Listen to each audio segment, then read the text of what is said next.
¿Qué? ¿Me estás diciendo que no entiendes nada de lo que tratan los textos o libros que lees en clase?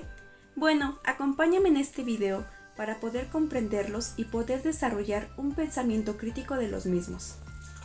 Cuando leemos un texto en clase, muchas veces no entendemos lo que se nos está diciendo, debido a la forma de escritura o al uso de ciertas figuras retóricas que no comprendemos, o que ni siquiera conocemos su significado ni el para qué están allí.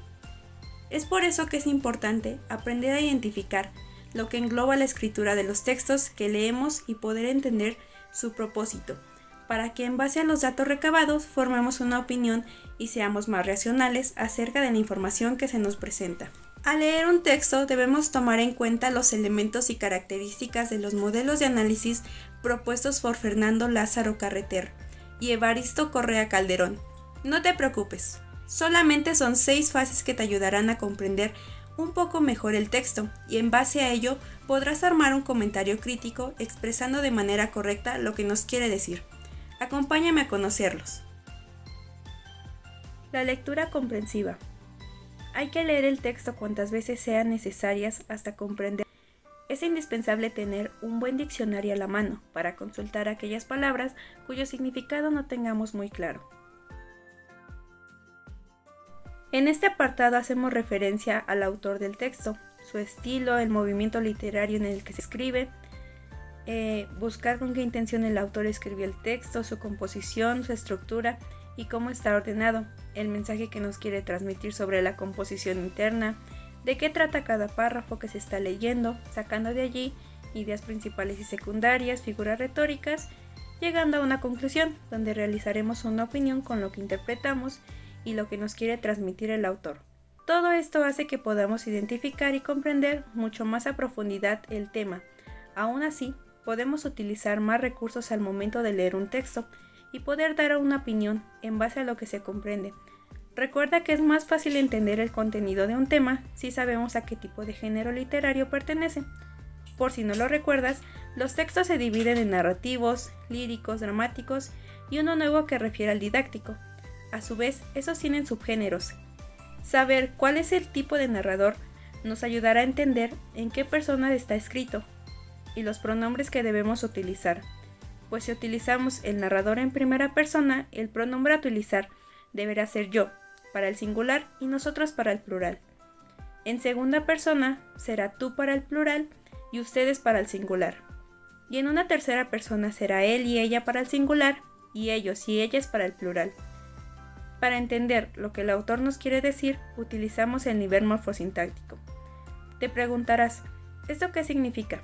Pues bueno, la concepción es la combinación de las palabras morfología, que estudia cómo se forman las palabras, las modificaciones que sufre para indicar accidentes gramaticales, pudiendo ser de género, número, tiempo, modo, estableciendo además cuáles son las palabras, si son sustantivos, adjetivos o verbos, o pronombres y su sintaxis, estudia el significado de cada palabra y de las oraciones.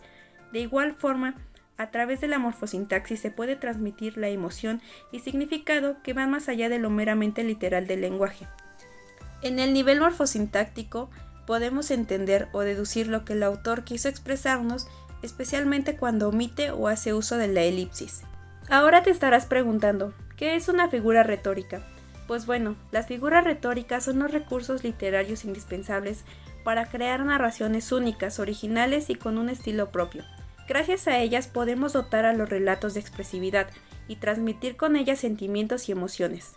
A partir de estas, el autor o los escritores pueden crear textos literarios atractivos e interesantes. Son utilizadas al momento de redactar poemas y son de suma importancia conocer para comprender este tipo de textos. La elipsis es una de ellas, la cual tiene la función de omitir de manera intencional una o varias palabras en el texto, ya que su uso es innecesario, sin afectar lo que se nos quiere comunicar. Un ejemplo aquí sería el siguiente. Esta semana iremos al cine a ver la película que yo quiera, y la próxima semana la que tú elijas. Pues el tiempo ya está establecido desde la primera parte de la oración, por lo que si omitimos otra vez la mención del tiempo en el que irán al cine, la frase seguiría teniendo la estructura y sería entendible el mensaje que se quiere comunicar. De igual forma, podemos encontrar en estos textos el hiperbatón, Aquí se altera el orden lógico del sujeto, verbo y complemento de una oración sin alterar el mensaje a comunicar. La aliteración es la repetición de sonidos constantes en palabras consecutivas, en una frase u oración. Se utiliza en la poesía, los trabalenguas y en la música. Estas repeticiones pueden darse en los sonidos, el ritmo o en las letras de una canción. El tema de un texto se ve plasmado en la idea principal que se quiere transmitir. En lugar de decir que el tema es la educación, podríamos especificar algo como la educación en tiempos de pandemia. Para encontrar el tema, podemos resumir brevemente de qué trata el texto y luego simplificar ese resumen en una sola línea que capture la intención del autor. Aquí observamos cómo está organizado el texto. Por ejemplo, en la poesía miramos la métrica y la rima, en el teatro analizamos las escenas y los diálogos, en narrativa observamos cómo se distribuyen los párrafos y los diferentes estilos. Cada parte debe contribuir al mensaje general del texto. En esta fase examinamos cómo la forma del texto se relaciona con el tema, preguntándonos por qué se utiliza este recurso. Cada elección del autor, ya sea de un estilo de escritura o un recurso retórico, deberá reforzar el contenido del tema del texto. La idea es mostrar cómo todo está relacionado entre sí.